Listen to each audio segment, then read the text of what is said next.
Hey YouTube, what's up? It's Killer Kyle here to do a WWE Monday Night Raw review for March 11th, 2013. Well, Monday Night Raw paid tribute to Paul Bearer. Tonight, he passed away last week, as most of you know. And, yeah, so we had a tribute to Paul Bearer. Alright, Monday Night Raw started off with The Undertaker coming down to say goodbye to Paul Bearer, basically with his urn, and do a little bit of a pose. CM Punk interrupted rudely, but it was a good segment, saying that he was going to be defeating The Undertaker at WrestleMania and making him 20-1. Kane came out after, tried to attack Punk. Punk got away, and then we went to our opening match. A match was made on for the main event game for CM Punk.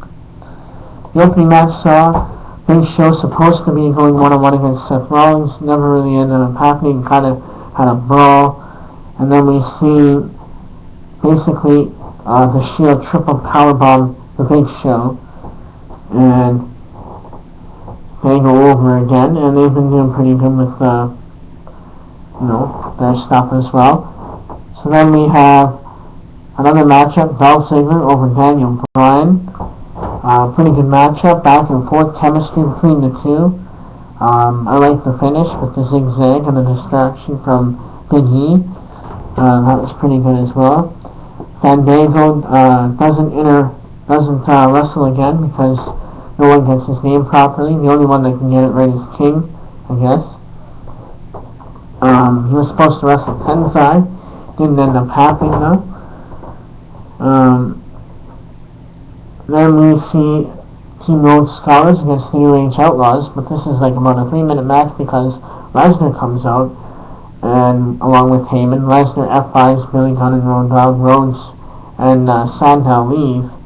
Heyman, upon Lesnar, he says yes basically for Brock, and they have a stipulation for Triple H, not sure what that is yet, under the contract agreement, so we'll probably find that out next week, what that's going to be all about.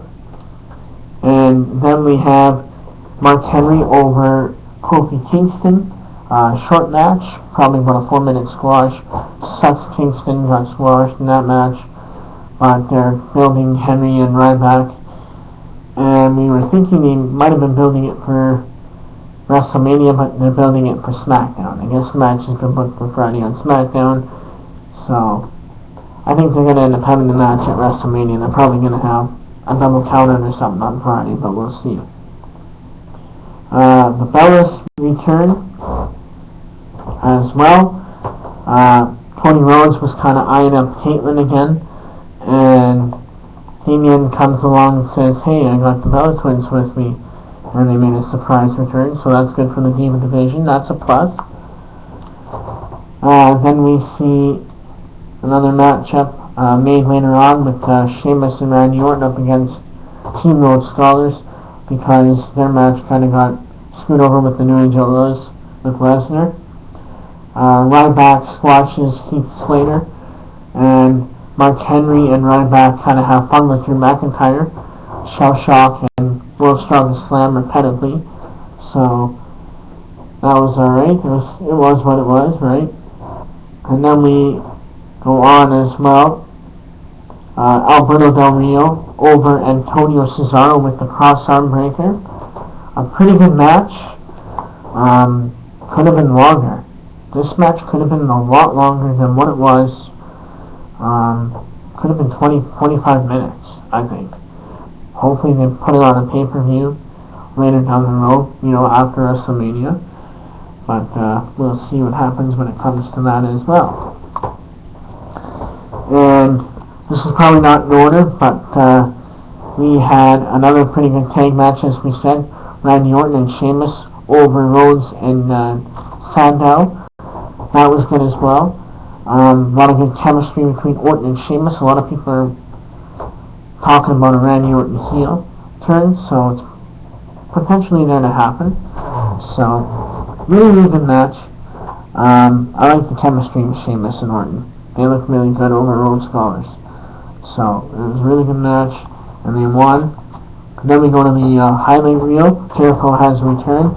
No set, no Tron or no chairs or anything like that, no furniture. But he has Wade Barrett and The Miz come out because they have their movies. Introduces The Miz first. They start talking about the Marine 3. Then Barrett comes down, interrupts and says, "Hey, wait a minute, And after that, they kind of break down. Brad Maddox comes out, does a Mike Adamle type promo where he stutters, kind of like maybe me, but does a Mike Adamle promo, and that's what I'm calling it, a Mike Adamle promo. Makes it into a number one contender match for the Intercontinental title. That match ends up in a DQ, so then a triple threat is made for next week with Wade Barrett, Miz, and Jericho. Looking forward to that. And then we have Jack Swagger come out, squashing Sin Cara. Zeb Coulter has a promo on Sin Cara about the Mexicans and all that, yada yada. So that's what it is. Kane in the main event goes over CM Punk, and that's probably the match of the night. Kane vs. CM Punk next to Alberto Del Rio and Antonio Cesaro. Those two matches on the card. Pretty good. I was really looking forward to New Age Outlaws Road Scholars, but it was a squash.